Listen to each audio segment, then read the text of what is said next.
Rodovia dos Bandeirantes. Monumento às Bandeiras. A homenagem à figura do bandeirante faz parte da paisagem e do imaginário dos paulistas. Essa cidade, Santana de Parnaíba, teria sido fundada pelo bandeirante André Fernandes junto à Cachoeira de Parnaíba. Esse casario, da época do Brasil colônia, foi tombado como patrimônio histórico. E aqui fica a Casa de Anhanguera, nome pelo qual o bandeirante Bartolomeu Bueno da Silva era conhecido. Aqui, ele provavelmente teria morado. Mas afinal, quem foram os bandeirantes? Os bandeirantes foram sujeitos que, enfim, nasceram ou vieram para a Vila de São Paulo, que foi fundada em meados do século XVI, e tiveram uma atuação no processo de colonização do Brasil bastante controversa. As bandeiras eram formadas pelos poucos portugueses que existiam no Planalto, muitos mamelucos, sei lá, 100, 200, e muitos índios, 2.000, 3.000 índios. Então, com essa expedição, eles saíram para vários pontos, usaram o século XVII inteiro para vasculhar o Brasil de norte a sul. Nos séculos XVI e XVII, São Paulo era uma província distante do poder central. Uma alternativa de participação dos paulistas na economia da colônia era se vincular às fontes de riqueza daquela época, os engenhos produtores de açúcar e os metais preciosos. Até porque aqui não se desenvolvia uma agricultura rentável. Uma das atividades dos bandeirantes era liderar expedições de apresamento. Eles eram contratados pelos senhores de engenho para entrar no mato e aprisionar indígenas, que serviam de mão de obra escrava nos engenhos de açúcar. Além disso, havia as bandeiras de metais preciosos, empreitadas para buscar metais como ouro e prata. Quando eles partem em busca de ouro e pedras preciosas, eles vão se espalhar pelo continente sul-americano. Agora, eles não estavam fazendo aquilo porque eles queriam ampliar o território brasileiro. Essa é a questão. Eles estavam fazendo aquilo porque, no fundo, era algo que lhes permitiria ter uma condição econômica melhor. No início das expedições de apresamento, os bandeirantes capturavam índios que moravam perto da Vila de São Paulo. À medida que precisavam de mais mão de obra escrava para vender aos engenhos de açúcar do Nordeste, iam penetrando no sertão, em territórios cada vez mais distantes.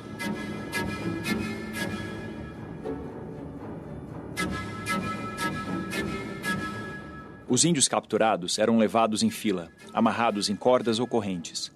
Eram vigiados pelos integrantes das bandeiras, equipados com armas de fogo, como arcabuzes e espingardas. Quem se rebelava era morto. A província do Paraguai e a província do Rio da Prata, a presença dos bandeirantes ela é destruidora. Quando os bandeirantes começam a atacar essas povoações de índios guaranis, eles chegam a trazer, os números vão, as estimativas chegam a 100 mil índios que são arrancados, literalmente, de lá, porque eles vinham escravizados, vinham amarrados em correntes. Então eles vasculharam tudo. Durante 100 anos andaram pelo sertão, mas basicamente caçando índios, para o seu comércio aqui em São Paulo, São Vicente, e para trabalhar nas fazendas que eles tinham aqui na região. Os mais velhos, as crianças, aqueles que adoeciam eram abandonados para morrerem no caminho, porque não seriam úteis para a mão de obra. Os bandeirantes também capturaram milhares de índios nas missões. Aldeias fundadas pelos padres jesuítas que começaram a chegar ao Brasil em 1549. Enviados pela coroa portuguesa para catequizar a população indígena, esse projeto era a prioridade para Portugal. Era uma forma de evitar o avanço do protestantismo que se difundia na Europa e também garantir que o território se tornasse efetivamente uma colônia portuguesa. Para que os indígenas compreendessem o ensinamento religioso e os costumes europeus, tinham que aprender a ler e escrever. Os jesuítas construíram diversos aldeamentos, com oficinas, alojamentos e escolas. Lá começaram a se comunicar com os índios pelo Nhangatu, uma mistura de tupi e português, que passou a ser o idioma falado nas reduções jesuíticas. Então foi feito pelos jesuítas uma cartilha com essa língua e os bandeirantes eram bastante destros no domínio da língua geral. Era através dela que eles se comunicavam com os índios do interior do território. Mas quando os religiosos perceberam que os portugueses estavam interessados em escravizar os índios, eles reagiram e começaram a ensinar técnicas agrícolas aos nativos. Assim, eles poderiam sobreviver independentes e menos expostos à captura. Mal sabiam os religiosos que as missões se tornariam o alvo preferido dos bandeirantes. O bandeirante Manuel Preto, por exemplo, atacou várias vezes a missão de Guairá, região a oeste de onde hoje é o Paraná, levando milhares de índios para o cativeiro. E o bandeirante Raposo Tavares ficou famoso pela violência, em sucessivos ataques a missões do Sul e Sudeste, totalmente destruídas por ele. Havia, sim, um processo de dizimação. Quando eles chegavam no Guairá, eram populações de quase 1 milhão de pessoas que viviam ali, de guaranis e outras etnias. 100 mil teriam vindo para cá. O que aconteceu com as demais que não vieram? Foram aniquiladas. Apesar da destruição das missões, os interesses da igreja prevaleceram. A escravidão indígena foi proibida, ao menos para os índios convertidos. Era o começo do tráfico de africanos escravizados para os engenhos de açúcar e para a exploração de metais preciosos. Mais de 4 milhões de negros foram trazidos para cá como escravos entre os séculos XVI e XIX. Uma questão bastante complexa é essa questão do trabalhador indígena, o trabalhador índio e o trabalhador africano, negro. Que o africano seria mais forte, mais apto ao trabalho e o índio menos. Isso é um mito que, na verdade, é um mito da época, que é construído pela política e pela mentalidade portuguesa e espanhola, é uma coisa ibérica. Então, há um debate teológico que vai fundamentar se essas pessoas merecem ser escravizadas ou merecem ser livres, se merecem ser trazidas à cristandade via conversão religiosa ou via cativeiro. O tráfico negreiro explica a escravidão. O interesse no tráfico, a lucratividade no tráfico, explica por que a escravidão africana foi adotada. Financiados por senhores de engenho e donos de minas, os bandeirantes se voltaram para bandeiras de capturas de escravos foragidos. Uma das incursões mais famosas foi a do bandeirante Domingos Jorge Velho, que após uma luta de mais de 1 ano, conseguiu destruir o maior núcleo de resistência dos escravos, o Quilombo dos Palmares. O Domingos Jorge Velho, ele matou o Zumbi, matou todo mundo lá e se tornou grande herói, conforme está na figura que o Belmonte colocou. Então, a ideologia do Belmonte e dos bandeiristas, dos historiadores da primeira metade do século XX, ainda era a mesma ideologia dos próprios bandeirantes. Matar índio, matar negro, para ele não era muito diferente. E o Domingos Jorge Velho vai virar bandido? Então, isso são coisas de época também, né? De que em cada época você tem uma ideologia que conduz à ação humana. De uma forma ou de outra, os bandeirantes entraram em territórios desconhecidos e é comum se atribuir a eles a expansão dos limites estabelecidos pelo Tratado de Tordesilhas. E foi como corajosos desbravadores que eles entraram para a história. Mas há controvérsias. Graças aos bandeirantes que saíram aqui de Santana, Parnaíba, povoou todo esse sertão, né? E conseguiu botar isso no Tratado de Tordesilhas. Ao fim de 100 anos, aí eles descobriram o quê? O ouro em Minas Gerais, ouro em Goiás, ouro em Cuiabá. É isso que a maior parte das pessoas conhece a respeito dos bandeirantes, que eles foram os fundadores de grande parte do território, que eles foram os desbravadores, que as nossas fronteiras do Brasil hoje, que é tão amplo, é um país de dimensões continentais, se deve aos portugueses. Do ponto de vista histórico, você não acha nenhum elemento que fundamenta isso. O bandeirante foi figura marcante na economia da colônia do século XVI ao início do século XVIII.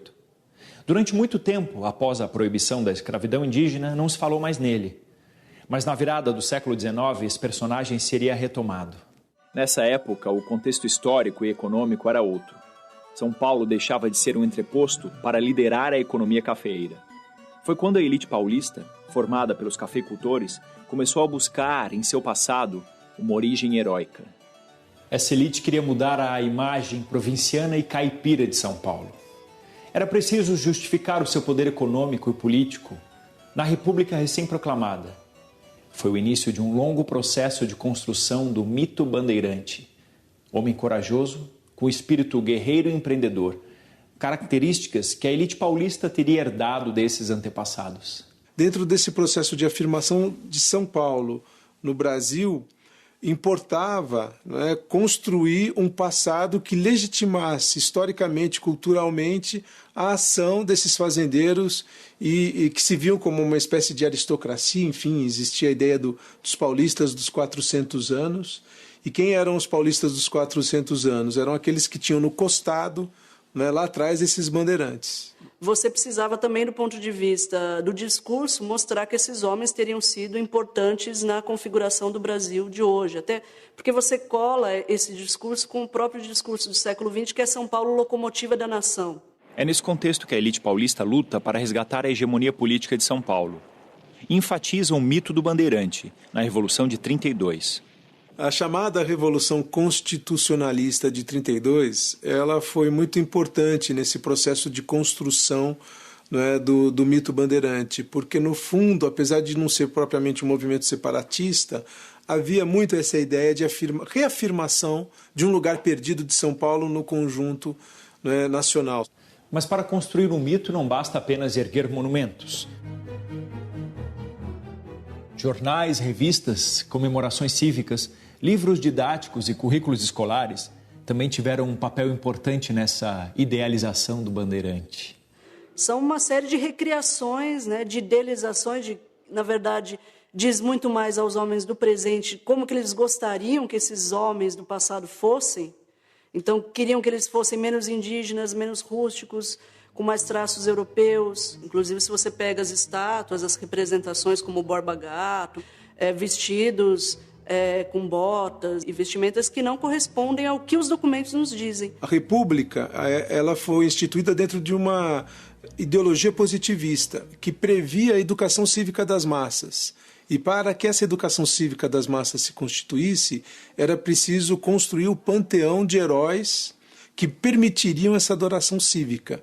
Em 1894, diretores de jornais, intelectuais e políticos paulistas criaram um Instituto Histórico e Geográfico de São Paulo, que publicou vários artigos celebrando o bandeirismo. Mas foi o historiador Afonso de Toné quem recebeu o título de Historiador das Bandeiras.